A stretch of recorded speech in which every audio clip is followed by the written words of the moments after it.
o processo de santificação. Ao falar de santidade, não nos referimos à ausência do pecado. No entanto, o cristão pode e deve alcançar um patamar em sua vida no qual não seja controlado pelas tendências da carne. Quando Jesus Cristo habita no coração do homem, é apenas questão de tempo até o amor por Deus e pelo próximo se tornar sua principal paixão e a força que o impulsiona. Como seres humanos imperfeitos, donos de uma natureza caída, alcançam um chamado tão elevado, passando por um duplo processo de santificação. A raiz da palavra grega ragiazo, santificar, vem de ragios, santo e sagrado. Portanto, o princípio fundamental da santificação é separar-se para o Senhor. A santidade não é intrínseca ao cristão, e sim provém do domínio de um Deus santo e do rompimento com a impureza do cosmos. A santificação começa com a separação. As Escrituras descrevem dois atos distintos: a santificação posicional e a progressiva. A posicional ocorre quando, ao receber a salvação, a pessoa se torna santa. Ela agora é o templo de Deus,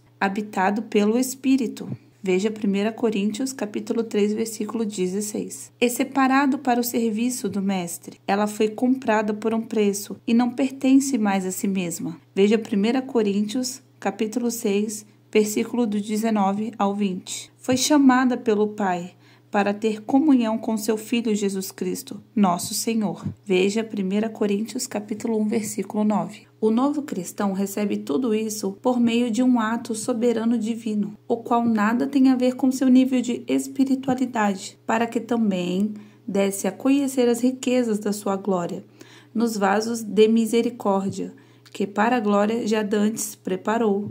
Romanos capítulo 9, versículo 23. O servo recebe a santificação posicional sem nenhum esforço próprio, a não ser o arrependimento e a fé em Cristo, uma indicação divina de que é filho do Altíssimo. A santificação progressiva, por sua vez, descreve o desenvolvimento do caráter cristão. Ela se refere ao amadurecimento na fé, conforme o novo convertido, individualista e com bagagem cheia de pecado, orgulho e egoísmo, submete-se ao processo de santificação. Aos poucos, ele se assemelha a Jesus. Pela santificação, o cristão se torna santo. A santificação é o processo, a santidade é o resultado. Paulo se referiu à santificação progressiva quando disse que os servos de Deus são predestinados a se conformar à imagem de Jesus. Veja Romanos capítulo 8, versículo 29. E assim estão sendo transformados de glória em glória. Veja 2 Coríntios capítulo 3, versículo 18. Ele também alertou: e não vos conformeis com este mundo, mas transformai-vos pela renovação do vosso entendimento. Romanos capítulo 12, versículo 2.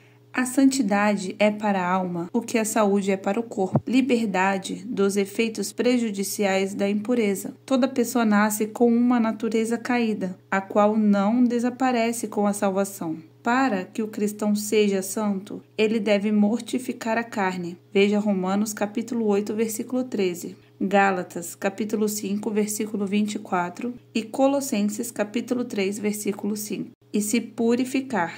Veja 1 João, capítulo 3, versículo 3.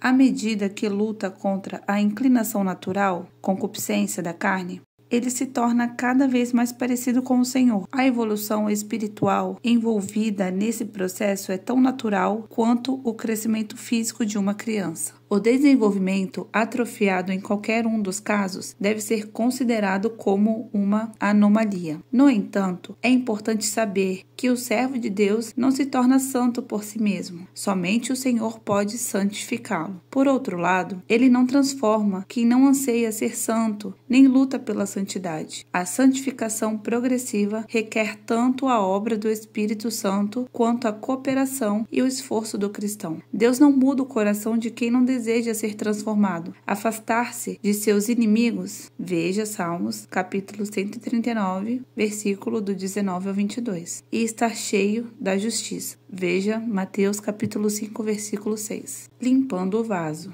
O cristão é motivado a se separar do mundo pelo desejo de se tornar semelhante ao Filho. Alexander McLaren disse corretamente: a medida da nossa discordância com o mundo equivale à do nosso compromisso com Cristo. Preciso deixar claro que se separar do mundo não é garantia de santidade. O afastamento coloca o servo em condição de ser santificado. Sozinho, porém, ele não alcança a santidade. A maioria de nós conhece pessoas cuja comunhão com o Senhor parece estar centrado em sua capacidade de viver a parte do sistema mundano. Em algumas comunidades, homens se locomovem usando carruagens e mulheres cuidam da casa sem o auxílio de eletrodomésticos. Pessoalmente, aprecio o estilo de vida organizado dessas pessoas. Muitas delas, com as quais conversei, mantêm a agradável inocência perdida por grande parte dos moradores dos centros urbanos. No entanto, abster-se de dirigir um automóvel não torna ninguém santo. Andrew Murray faz uma observação adequada sobre isso. Embora não possa haver santidade sem separação,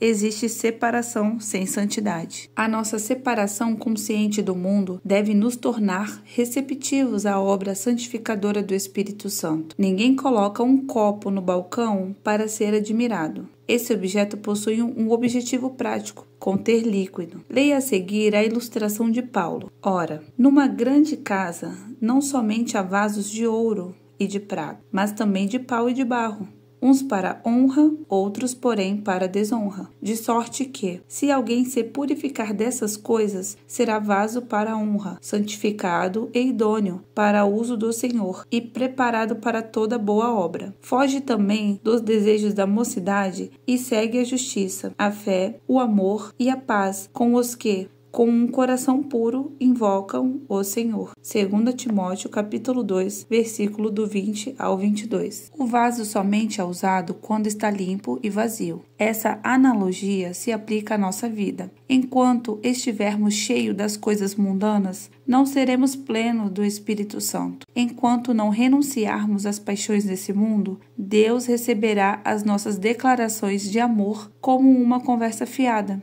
Dois amores opostos não podem ocupar o mesmo coração. Veja 1 João capítulo 2, versículo 15. Assim como foi Israel, o Senhor deseja nos tornar dispenseiros do seu conhecimento para o mundo caído e desfrutar sua vida santa por nosso intermédio. No entanto, Ele não fará isso com quem ainda está apegado ao pecado e tem afeições equivocadas. Andrew Murray obedeceu a Deus e permaneceu em uma pequena igreja na África do Sul, rejeitando o convite de liderar uma das congregações de maior prestígio em Londres. Ele disse o seguinte sobre o processo de santificação: é como se Deus nos possuísse totalmente, como se a vida eterna em Cristo tivesse o domínio de todo o nosso ser. Enquanto o Espírito Santo flui plena e livremente em nós, para que habitemos em Deus e Ele em nós. A separação não é uma questão de ordenança e obediência, mas uma realidade espiritual. É a consciência da presença divina em nosso interior, tornando-nos seus, operando a verdadeira separação do mundo e do espírito do mundo, da nossa própria vontade e de nós mesmos, e como se a separação fosse aceita, valorizada e almejada por nós. A santidade de Deus entra e toma conta da nossa vida. O Senhor nos separa para si mesmo e nos santifica para sermos sua habitação. Ele vem pessoalmente tomar posse por meio da habitação de Cristo em nosso coração. Então somos verdadeiramente separados e assim mantidos pela presença de Deus em nós.